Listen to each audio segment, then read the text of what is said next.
నమస్కారం మిత్రులు సోదరులు అతిపెద్ద భవనం గురించి మీరు విన్నారా? మామూలుగా పెద్ద పెద్ద భవనాలలో ప్లాట్లను బట్టి సుమారు 50 నుంచి 500 మంది వరకు నివసిస్తుంటారు.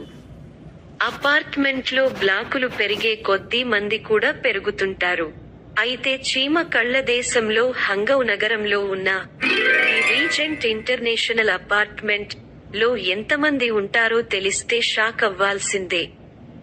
ఎందుకంటే ఆ సింగిల్ బ్లాక్ అపార్ట్మెంట్ లో దాదాపు 25,000 మంది వరకు నివాసముంటున్నారు.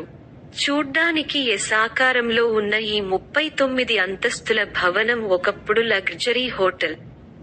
కొన్నాళ్ల క్రితం అపార్ట్మెంట్ గా మార్చిన దీని ఎత్తు సుమారు 200 మీటర్లు, విస్తీర్ణం 2.6 లక్షల చదరపు మీటర్లు ఉంటుంది. చీనా లోని అతిపెద్ద కట్టడ